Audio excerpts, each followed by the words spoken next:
Welcome, Pewter Report readers, viewers, and listeners to a brand new edition of the Pewter Report podcast, brought to you by our friends over at Greaves Insurance. Protecting your assets starts with a company that you can count on. So whether that's auto, homeowners, flood, boaters, or business insurance, there's nobody better in the business to work with than the great people over at Greaves Insurance. For more information about them, visit their website, briargreavesinsurance.com, or you can give them a call at 813-876-4166. That's 813-876-4166. It is a Thursday edition of the Pewter Report podcast. We appreciate each and every one of you joining us this afternoon, or if you're watching us later, or if you're listening to us via Spotify on the audio version. We're going to talk today about, will the Bucs get respect back in 2026? If you look at some early power rankings, if you look at some coaching hot seat, not a lot of people are high on the Bucs, and understandably so. We're going to talk about some of these rankings, talk about how they can kind of get back to earning the respect from the rest of the league, and of course, answer any questions, comments, and especially super chats you may have during today's show. I'm your host, Matt Matera. Joined with me is my fellow Thursday co-host of the Pewter Report podcast, Adam Slavon. Adam, how we doing, my man? Matt, we're doing great. It's another great Thursday afternoon getting to talk about the Bucs, something that I never take for granted doing with you. And with today's topic, it's interesting, right? Because you could watch this show, you could look at the title and be like, yes, no. But I think a lot of what hinges on the Bucs this next season is layered. Like it's complicated, and things could really get better. You can look at it glass half full, but things could collapse and it could get really bad. And that's glass half empty approach. So I'm interested to talk about it today because the team as a whole, Todd Bowles, like there's so many variables to success. Oh yeah, absolutely. And it's kind of like a seesaw. Like one thing could be fixed, but then something else kind of falls apart. So what would you say are kind of the top things that hinges on the Bucs kind of bouncing back and being successful at the start of not at the start, but just through the entire 2026 season?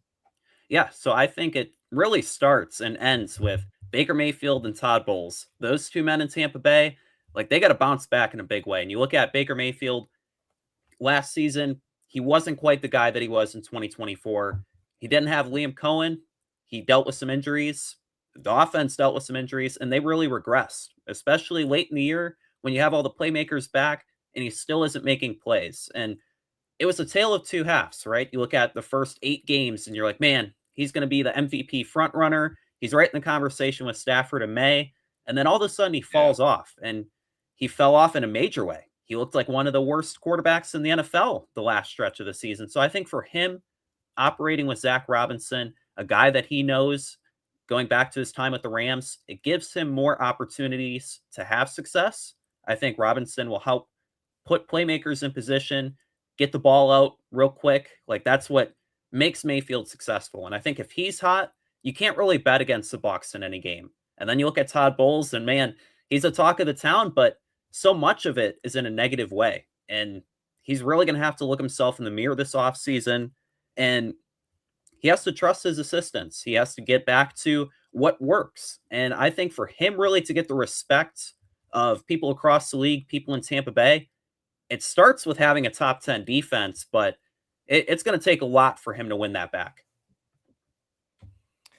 Yeah, for sure, because it's not just the defense playing better. They have to start playing well from the jump, because not many people are taking Todd Bowles seriously. And I know Zach Robinson can go up to the podium at his introductory press conference and be like, man, I really lost sleep preparing for Todd Bowles. Yeah. And it's easier to say that when you just kind of eviscerate him over the last 4 games in the last 2 seasons. Because even if Zach Robinson isn't the guy to kind of save Tampa Bay offensively, and he could be still, if Bowles isn't keeping up his end of the bargain, he's going to be out of here. So he needs Zach Robinson to play well or coach well, because if it's kind of like Josh Broussard all over again, Bowles is going to be let go. But at the same time, if Robinson is kind of like Liam Cohen again, and the defense isn't doing their thing, the Glazers are going to go, well, we don't want a Cohen situation again where Zach Robinson then leaves and goes to another team, wins 13 games, division champ. They'll say, okay, we'll just forget Todd. We'll just make Zach Robinson the new head coach to avoid the pitfalls of what happened with Cohen. And to a degree, Dave Canales. I know Canales just won this last season, but not as much success with Carolina as Cohen has in just one season. So that's huge for Todd Bowles. I think finding an edge rusher is gigantic. Yeah. For obviously that falls on Jason Light. And then Baker Mayfield, it's going to be a very, very compelling offseason for Baker. And we're going to talk a lot more about him on tomorrow's Pewter Insider for your Platinum and Premier members. The head of the title is Baker Mayfield's future with the Bucs. So we'll kind of save that a little bit more for tomorrow. But if they don't sign a contract extension with Baker Mayfield, or even if they do, it's kind of the Jekyll and Hyde-ness with Baker Mayfield that to me is a huge concern. Because as great as he is in that game against Seattle and Buffalo, even though they didn't win that game against Buffalo, it wasn't because of Baker Mayfield, you still get some of the other clunker of performances that Baker had. I think you got to ask yourself in that situation, is this a guy you want to hitch your wagon to for the next 4 to 5 years? I mean, there's always the case of, well, if you compare Baker to the rest of the league and so some of the other quarterbacks, you'd love to have Baker Mayfield versus, 15 other QB situations around the league. But as we know with the Bucs, they want to win championships. They don't want to settle for these 8 and 9 division titles and stuff like that. So it's a very, very curious case kind of going into 2026.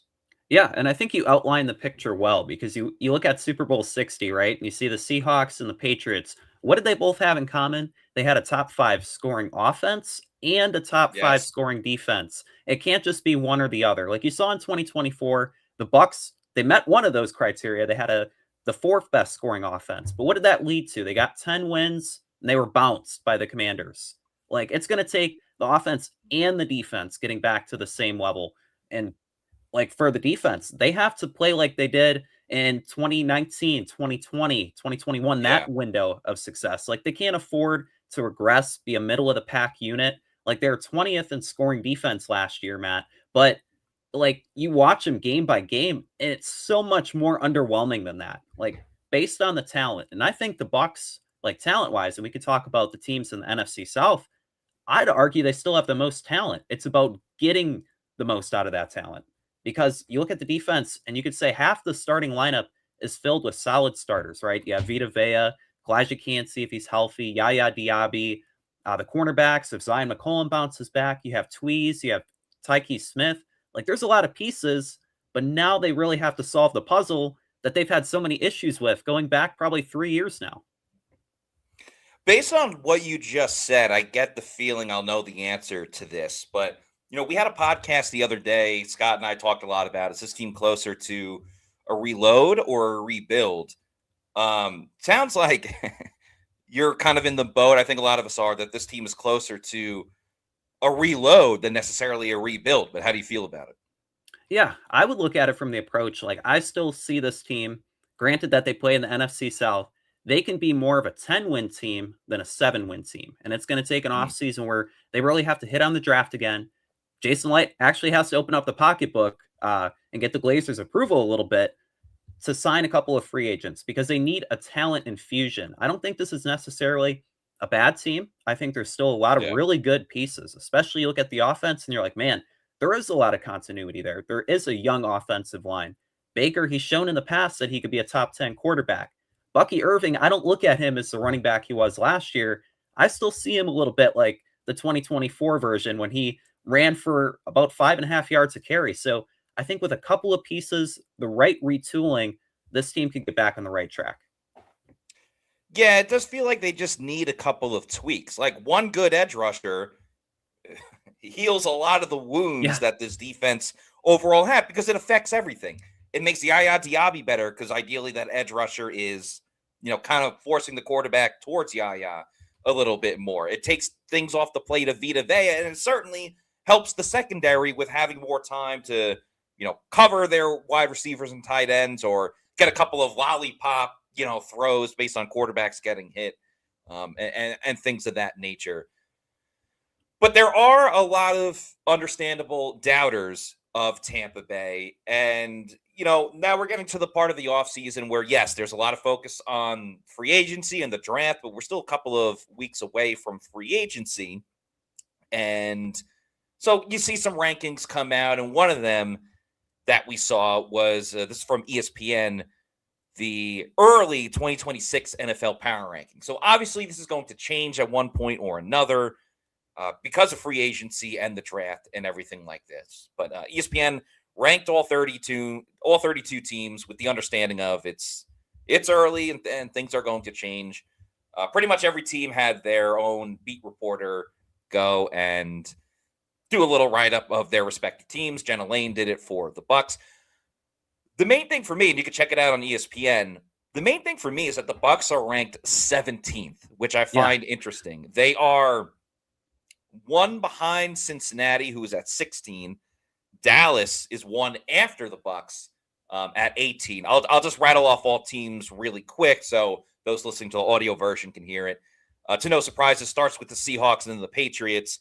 3 Rams, 4 Broncos, 5 Bills, 6 San Fran, 7 the Lions, 8 Philadelphia, 9 Liam Cohen's Jacksonville Jaguars, 10 the Green Bay Packers, 11 Bears, even though the Bears beat the Packers, 12 Kansas City, 13 Houston, 14 Baltimore, 15 the Chargers, 16 Bengals, 17 Bucs, 18 Cowboys, 19 Colts, 20 Commanders, 21 Steelers, 22 Panthers, so that's the next NFC South team, 23 Vikings, 24 Falcons, 25 Giants, 26 Saints, then Titans, Cardinals, Dolphins, Raiders, Jets, and last is the Cleveland Browns. So when you see the Bucs at 17, Adam, does it surprise you? Does it make sense? Should they be closer to a top 10? Should they be further back? What is your initial reaction when you see those rankings? I will say when I see a lot of rankings in the offseason and they're Bucs related, I'll disagree with them. I'll be like, man, they don't even watch the Bucs or they don't really know what they're talking about. But I look at this and I see 17 and I'm like, yeah, that sounds about right.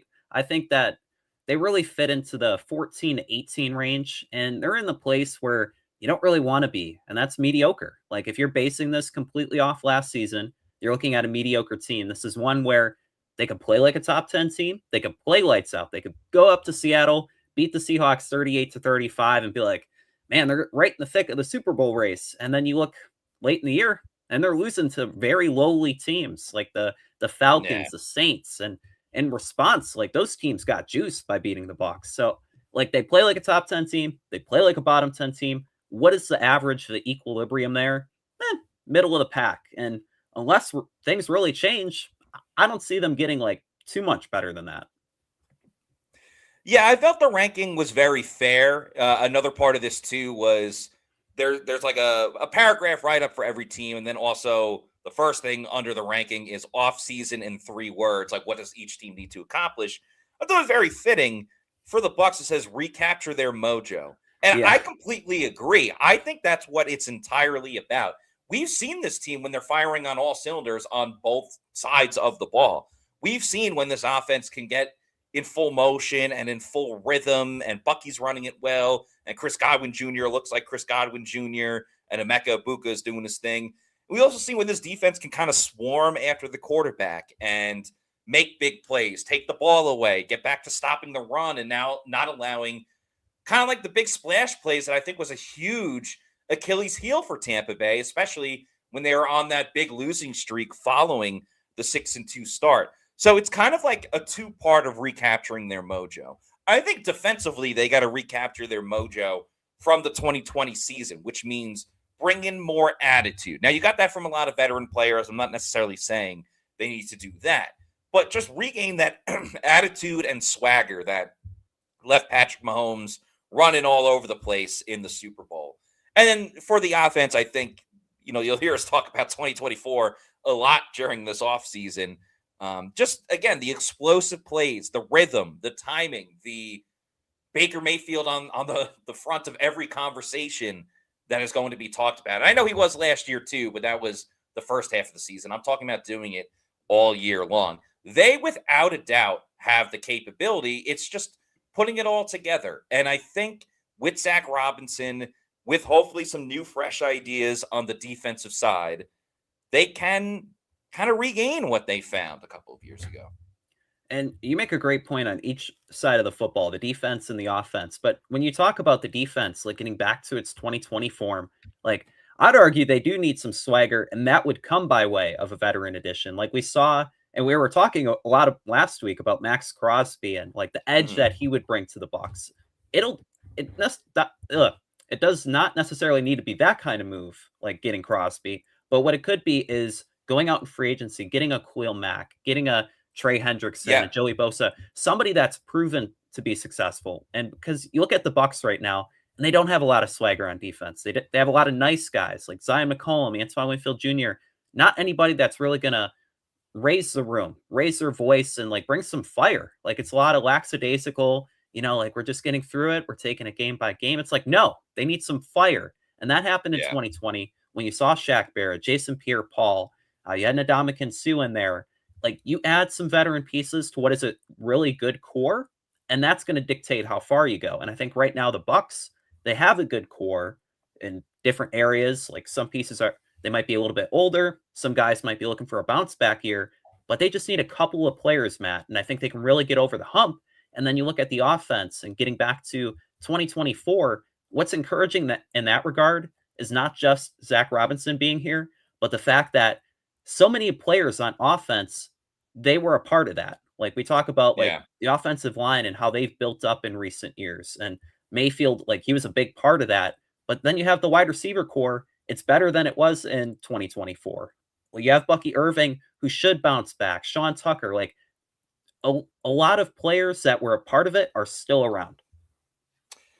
That is true. And you brought up a little bit ago about kind of the addition of a new edge rusher, a guy that could really come in and spring this team and help them a lot more. You had an article that came out earlier today. I just put it in the chat if everybody wants to have a read of it real quick. It's 5 essentially pass rushers that can help solve the pass rushing problem. Definitely recommend everybody check it out. But Adam, maybe, I mean, it's up to you. You can tell them the whole article. You can give a couple of suggestions with some reasons behind it, but please let the people know.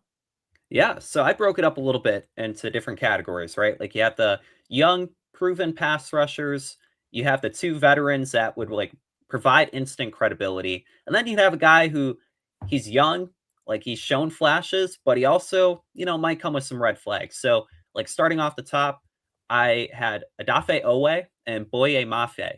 I really like Owe. Of all the 5, I think he has the most upside to really grow with this team. He's 27 years old. He got traded to the Chargers midseason. He had 7.5 sacks. He had 3 sacks in the playoff game, even though they lost to the Patriots. And then when you look at veterans, I look at a teammate of his, and that was Khalil Mack. Yes, he's 35 years old. Yes, he's not going to be the guy that he was with the Raiders or even, the 17 sack guy he was a couple of years ago. But I think what the Bucs need is somebody who can close games, somebody who can really finish when they get after the quarterback. Like Yaya Diaby missed so many chances. I think he'd be a great veteran complement, and that would not preclude the team from maybe drafting a guy in the first round. And then the last guy I had was K'Lavon Chaisson from the Patriots, and he put together a really solid year. He had 7.5 sacks. He added, I believe, 3 sacks in the playoffs. So you kind of see a little bit of Shaq Barrett where he like showed in glimpses what he could be. And I think he's a really good pass rush specialist. But overall, I think those 5 are the best 5. I think Trey Hendrickson's a little bit too expensive. There's too many red flags there. But for a little bit, more affordable in Jason Light's price range, maybe, I think they could be good options. Yeah, I thought it was a great article. The 2 that stood out to me the most out of the 5 was Boye Mafe, because I really like the reasoning behind it of, his numbers dipped last season, but that's because the Seahawks, they have all of these insane pass rushers on the defensive, the interior defensive side, and an edge rusher as well. So it kind of gives the Bucs a little bit of an opportunity to get him slightly cheaper than maybe 2 seasons ago, based on just how great Seattle's defense was, and not necessarily Maffei's overall skill set declining all that much. So that really stood out to me. And then Yeah. Khalil Mack, I've been a big fan of for a while. And you brought up in there as well that the pass rush win rate that he had. And while his money, I think, would have been right around the same that they just paid Hassan Reddick a season ago. Yeah, the projection, and shout out to Josh Capo for Oh yeah. all these projections. You could see him on PFF as well. Yeah, it's 14 million, which is what Reddick was getting. But Khalil Mack has been way more accomplished even in these older years than Reddick has been the last 3 years. So it's not like Hassan Reddick 2.0, other than the idea and the thought of, okay, it's an older veteran edge rusher. And who knows?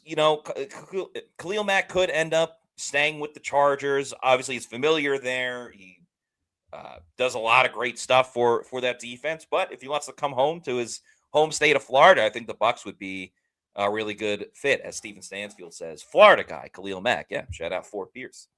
Oh yeah. Let's go to a commercial break real quick. Let's hear from our friends over at Jorgenson Law. Welcome to Jorgenson Law, PA, where our family's legacy drives us to fight for your rights. Specializing in personal injury, workers' compensation, and Social Security, we're committed to winning for you. No fees unless we succeed. Trust in our family to help yours. Let's achieve justice together. Jorgenson Law, they are the champions of the injured and the disabled. They have offices in St. Petersburg. You can give them a call at 727-347-7733. That's 727-347-7733. You can get a free case evaluation when you give Jorgenson Law a call, and they will not take any fees if they take on your case. They won't take any until they win your case. So that's a fantastic deal.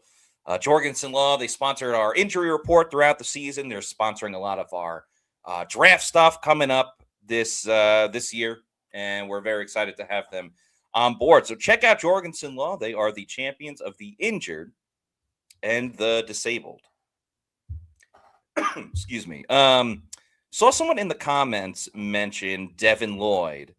And while I think Devin Lloyd would be a primetime addition for Tampa Bay, I just don't really see him leaving Jacksonville. No, not a 13-win team where, he reestablished himself last year. He had a really good season. And I think playing in Jacksonville with Liam Cohen running the show, I think there's a lot to like there. And I don't think he's going to leave just to go across the state and play for a team that, while they're in the NFC South, I don't really see him winning too much. Yeah, I wonder what's going to happen with him. Will the Jaguars end up franchise tagging him? Will he stay? And then I do also wonder, there was a reason why Jacksonville didn't pick up his fifth-year option when he was a first-round pick. Now, he proved him wrong in year 5. Is he just a late bloomer, or is that kind of a one-and-done type of thing? Then he'll go back to the linebacker that he once was. Now, at the same time, to a degree, you could say that about Jamel Dean. I mean, Jamel Dean, we all know what happened with restructuring his contract, so he become a free agent. He has the best year of his career. Was that because he knew he was hitting free agency, or can Jamel Dean continue that? But I also I don't see Jamel Dean staying in Tampa. No, I don't either. And talking about Devin Lloyd and being an inside linebacker, Matt, I want to pose a question to you. When you look at the Bucs and the fact that they really need inside linebackers and outside linebackers, not just one, but they need 2 of them. Would you say that, you could address inside linebacker perhaps a little bit better in the NFL draft by double dipping than maybe outside linebacker? Because you look at the inside linebacker class, I think it's relatively deep. You have Jacob Rodriguez, Kyle Lewis. You could draft one guy on day 2, one guy on day 3. Would you like that route? Or do you think that they should still, pursue one of the top veterans on the market? I want them to draft 2 inside linebackers and then sign either Alex Anzalone or Quincy Williams, someone like that. I want them to draft 2 inside linebackers and then also get a veteran, because I think with inside linebacker more than outside linebacker, and they're both huge needs, and you still need a number 1 edge rusher. Where the Bucs are picking at 15, I think it's a little bit easier to find your future starting inside linebacker than an absolute stud edge rusher who's going to be your guy for the next decade. If the Bucs were picking even 5 spots earlier in the top 10, I think you could go that edge rusher route. But you got to remember, like, you're drafting for 2 inside linebackers this year, with likely Levante David retiring, even if he doesn't, and with Gervonta Dennis kind of being more suited for a 3rd string inside linebacker role, maybe even 4th string inside linebacker. So I think you can kind of turn it upside its head very, very quickly if you go inside linebacker 1st round, 3rd round, or screw it, double up 1st and 2nd round. And then you sign one of those veteran guys, and then bam, your inside linebacker room is to a degree fixed. The rookies obviously have to pan out and everything like that, and that's not a guarantee. I would rather approach it that way than kind of neglect the position until the 3rd round, and then you're looking at like a 3rd and 4th round guy versus an earlier pick. You still need an edge rusher. I just think eventually the Bucs solidify inside linebacker, and then even if it's the following season, I'm not saying punt on the 2026 season. Yeah. I think eventually at some point, maybe you trade down, but I don't know if this is the draft to do it when, you're kind of still figuring out if Todd Bowles is going to be your head coach for a couple of seasons. Yeah, I could see it go both ways. And like, I agree with your line of thinking. Like, they really need an injection of youth, right? Because I don't see like Anthony Walker or Deion Jones. Like, they can't just keep getting these retread 30-year-old linebackers that are past their prime. They need young players who could come in and make an impact right away. And you mentioned going 1st round, 3rd round. I could see even like 2nd round, 4th round, where you get a guy like Jacob Rodriguez, and then you maybe get Kyle Lewis. And you have those 2. You sign somebody in free agency, a proven veteran, and then all of a sudden you add those 3 with Gervonta Dennis, you have a really good room. But in the 1st round, like in that scenario, you would need to get a top edge rusher. Maybe that's Cassius Howell from Texas A&M. Maybe it's TJ Parker. But I think if you do all that, you probably sign a veteran edge rusher too, because you don't want to rely on Yaya Diaby and a 1st round pick. You want to add a veteran free agent, maybe like a Khalil Mack, maybe like a Joey Bosa. I saw there was a comment a little bit earlier. Bosa has a connection with the new defensive line coach, Marcus West, and I think that shouldn't be discounted. Maybe he comes in, plays half the snaps, but they have to do something. And I think they have to add 2 inside linebackers, 2 outside linebackers. It just, how do they go about it to really maximize their money and their resources?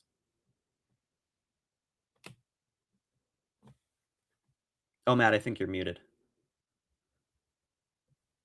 Apologies. Yeah, that's a big part of it too, is the money. I think people don't realize that they don't have as much money as kind of to be expected, because there's a big difference between the cap space they had and then the amount of cash that they can spend at the same time. And it's not the worst situation to be in the world where the Bucs specifically are. And you got to remember, like, a big part of this too is they re-signed a lot of their guys from, even going all the way back to 2021, when it was like, all right, they got to re-sign Levante David, Devin White. Well, not Devin White yet, but Dominican Sue, like all these different guys. And then it was Mike Evans. And then it ended up being Baker Mayfield, like as the seasons go on and everything like that. So there's going to have to be a lot of maneuvering this offseason for Tampa Bay. And the reason why I wasn't as high on Joey Bosa compared to some of the other guys, and it does make sense, the connection with Marcus West. But to me, Bosa is a guy, and I know it was his brother that was injured this year. I don't want a guy that's going to play 6 games and then get injured. Right. And yeah, you can have him on a pitch count and everything like that. But it just feels like any time that he's out there, you're waiting for the injury to happen. And that's the one thing that would concern me about bringing him in. Now, if it's a cheap deal, then screw it. Why not go after it? But that's always in the back of my head when it comes to these type of things. He's definitely a ticking time bomb in that regard. And even like older veteran pass rushers like Hassan Reddick, they decided to sign him. They're like, maybe he can get back to the guy he was. Like, he played with the Panthers, Eagles. He was a double-digit sack guy. He comes to Tampa Bay, and all of a sudden the injury bug comes out of nowhere. And a once durable player, he's fragile. And he has a foot injury, an ankle injury. He's missing all these games. He's not being productive. And that's what the Bucs have to avoid. They have to avoid making another Hassan Reddick kind of signing where you sign this guy, you're optimistic, you tell everybody like, oh, he was coached by Larry Foote in Arizona, such a great fit, and it flops. And it flops horribly because you have no contingency plan there. Like, you're relying on Anthony Nelson, Chris Braswell really to step up, and neither of those guys, like, Nelson's a fine 4, but Braswell shouldn't really be on the roster. Right. Yeah. I want to see Anelli as like a fifth string outside linebacker for this team. By the way, this news was already reported several times, but the Bucs finally, as like an organization, have announced a lot of the coaching changes. They have announced TJ Yates as the passing game coordinator, Ken Zampese as the senior offensive assistant and pass game specialist, Chandler Whitmer, who's at Indiana, quarterbacks coach, Andrew Mitchell is the O-line coach, assistant O-line coach. Then what Pewter Report reported, Tim Atkins, safeties coach, Rashad Johnson to cornerbacks coach. But a little bit of new news. Chad Wade is now the head strength and conditioning coach. So that was the one thing. Anthony Paroli recently departed from the team. So it looks like they decided on Chad Wade. So you got a bro named Chad telling these guys how to lift. I feel like that's kind of fitting overall. Let's see what else. Todd Bowles Jr. is a defensive assistant. That's pretty cool. So Todd's son working with the Bucs. Luke Smith as an assistant special teams coach.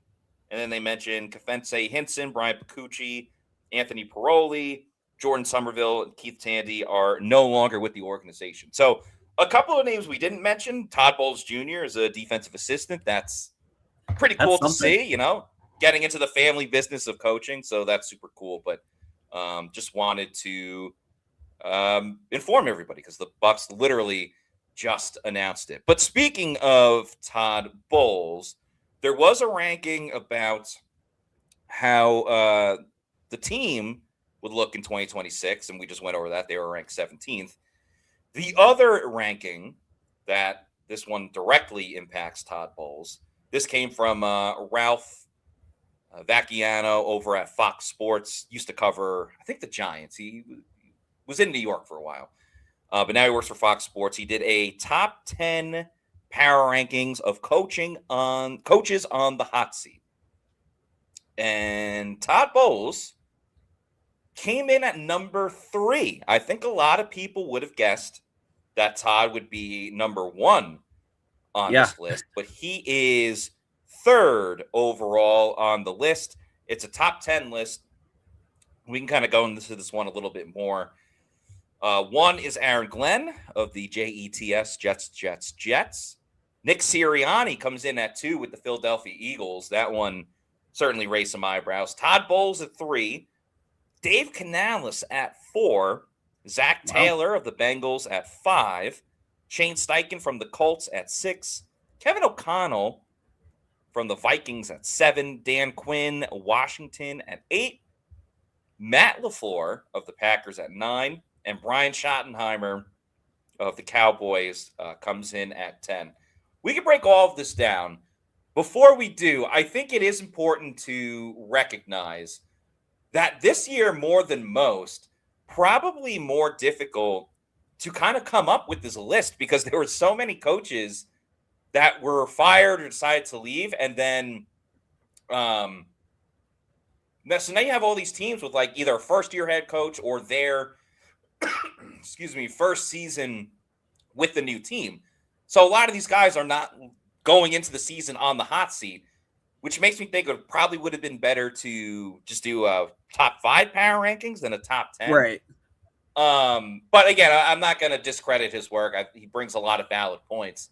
But what kind of stands out to you about this list? And then, of course, specifically where Todd Bowles is.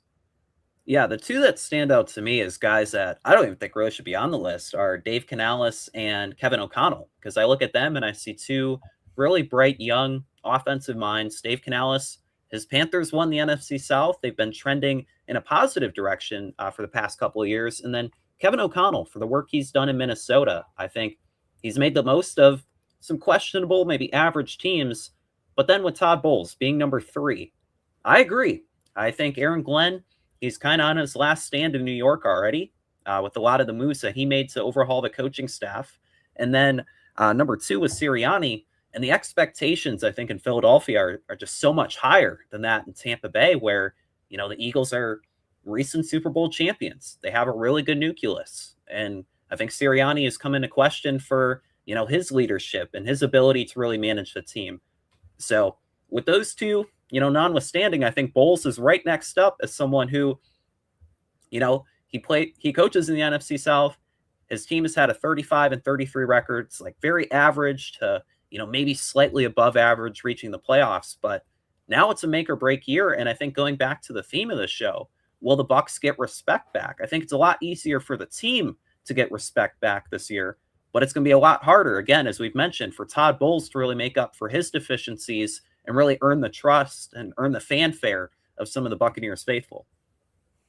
Yeah, that I agree with. I would have swapped Bowles and Sirianni just because, and I get why Sirianni is too, because Vacchiano, he says that it's more about the expectations of the organization than the overall accomplishments of Nick Sirianni. I mean, this is a guy that's won several division titles, has been to 2 Super Bowls, and won a Super Bowl 2 seasons ago. And also why I would swap them is we saw this with the Eagles where they go to a Super Bowl, things fall apart the next season, and then they went and won the Super Bowl. So they're kind of on track with that again this upcoming season, the way that they lost in the postseason this most recent year. So he very much could do so again. The O'Connell situation, it's almost kind of similar because remember, the Vikings just fired their GM out of the blue a couple of weeks ago.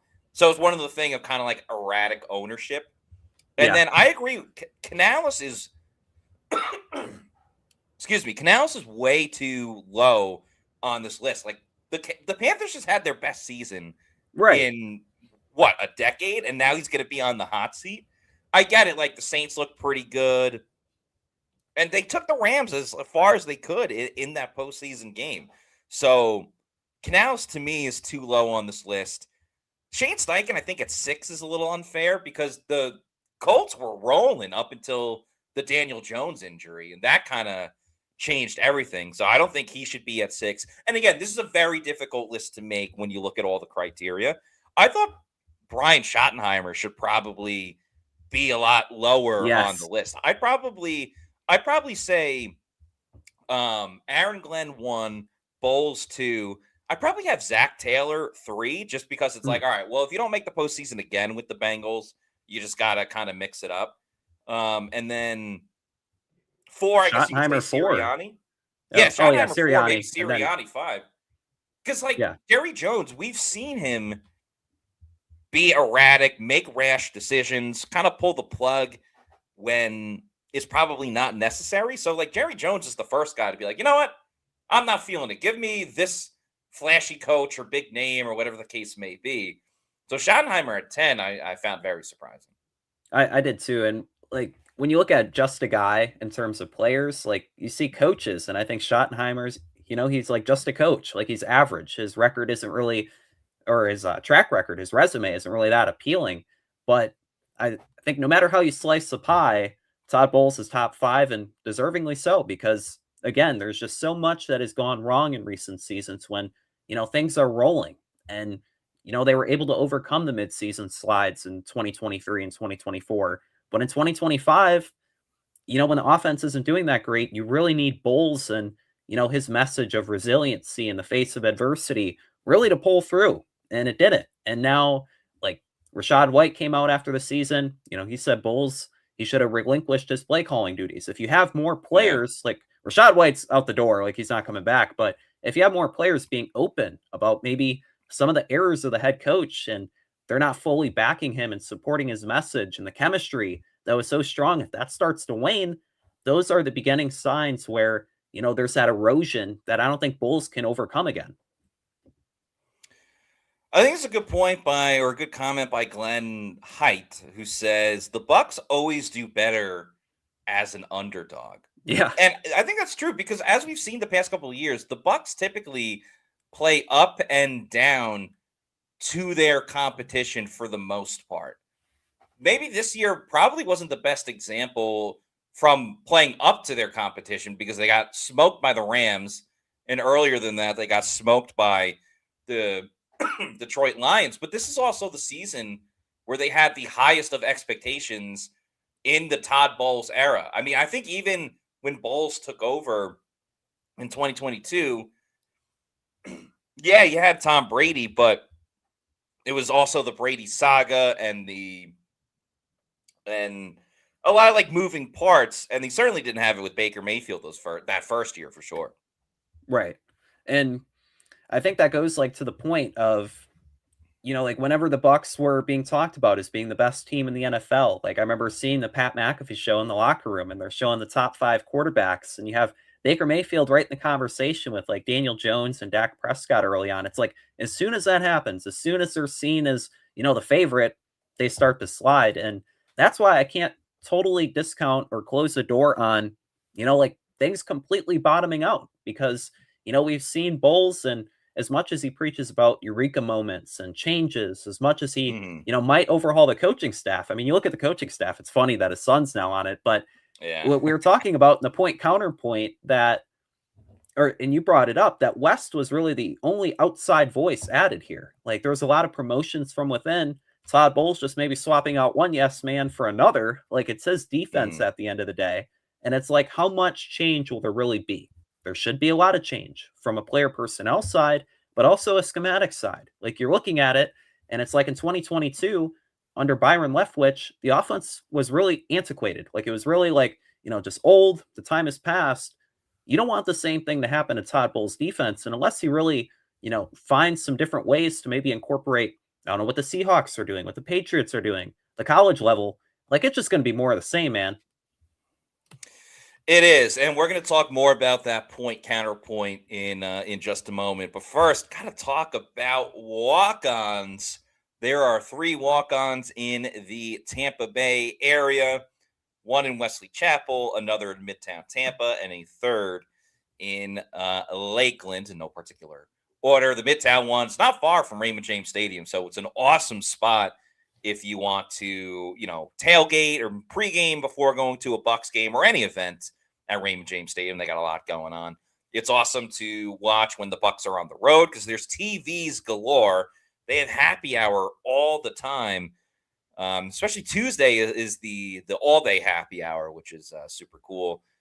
Thursday, you can go, which is today. You can go from 3 to 6 and then 9 till close.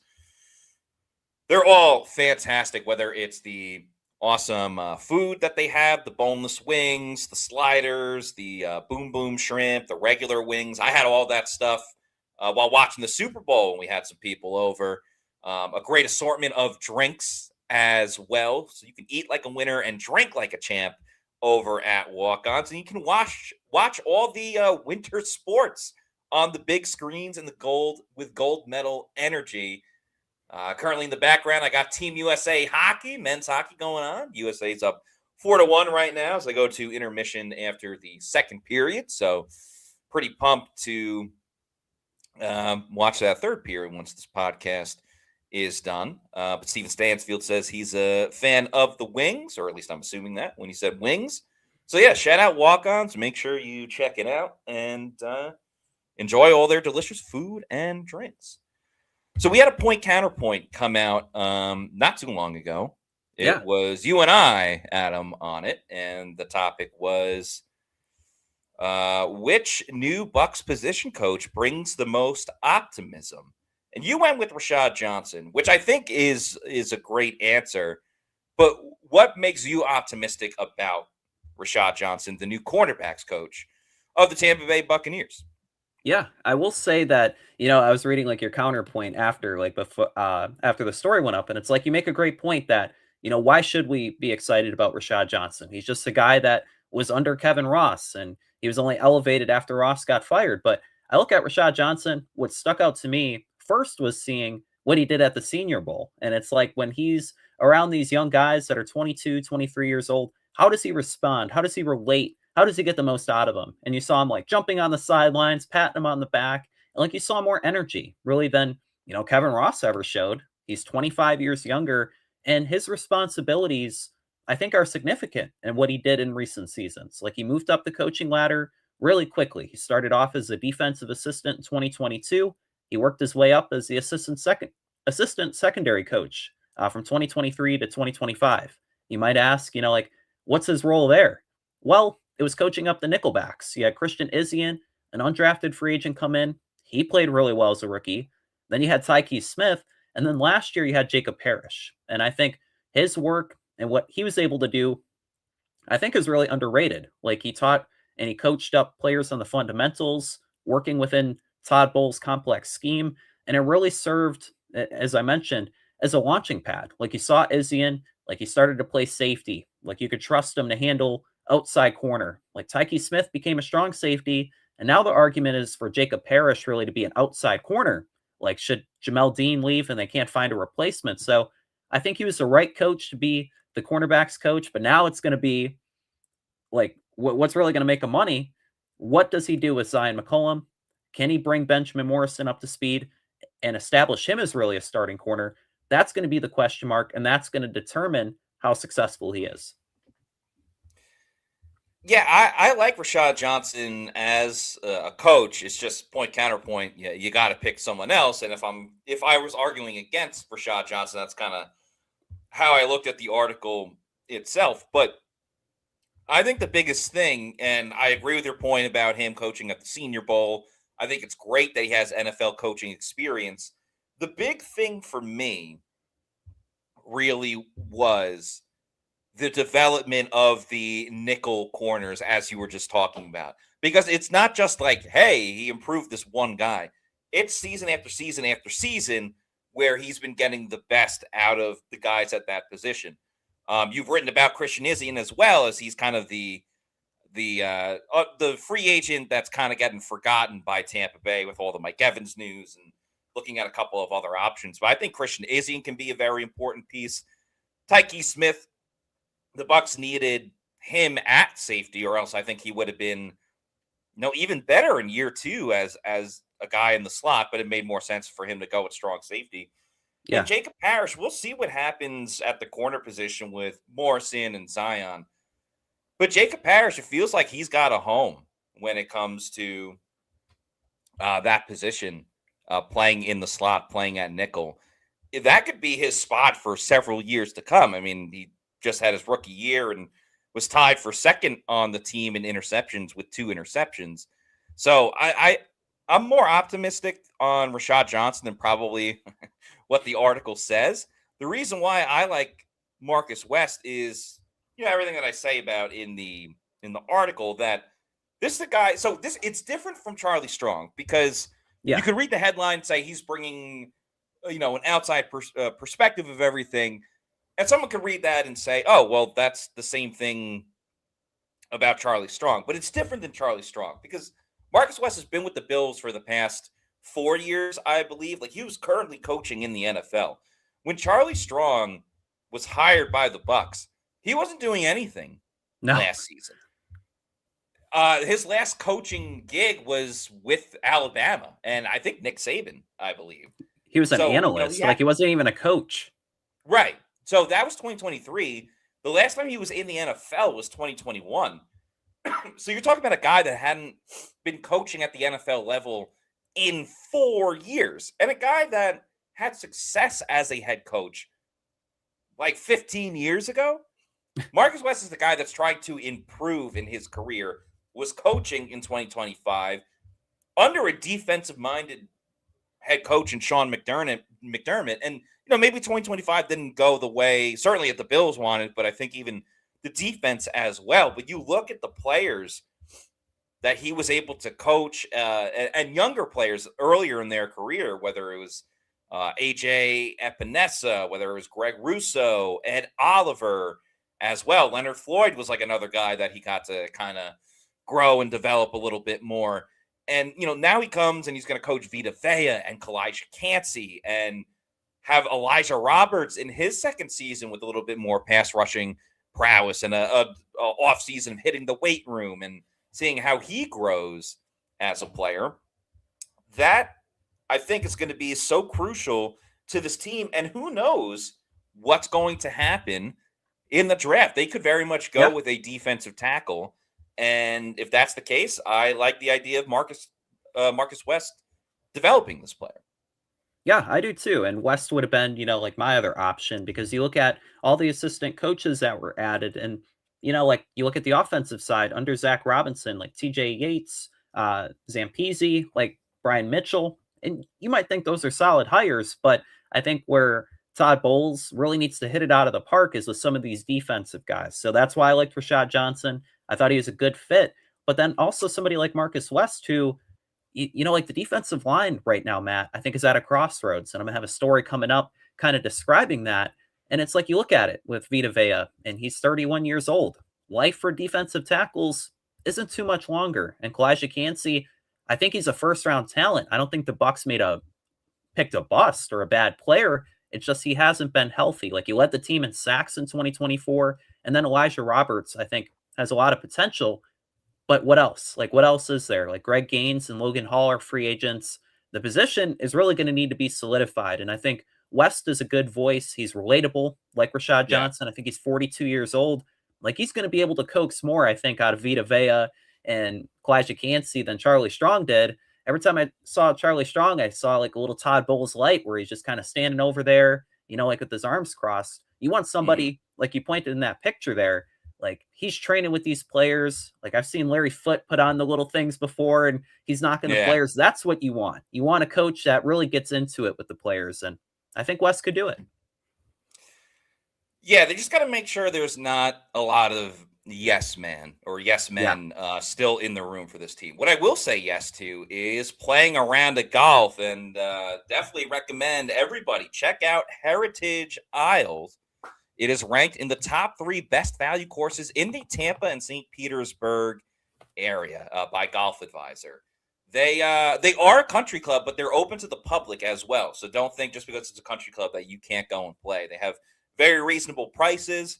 And, we're in February. This is the time to golf when it's warm here in Florida and cold in several other places in the country and in the world. So get out there on the links. Check out Heritage Isles Golf and Country Club and enjoy a great round of golf.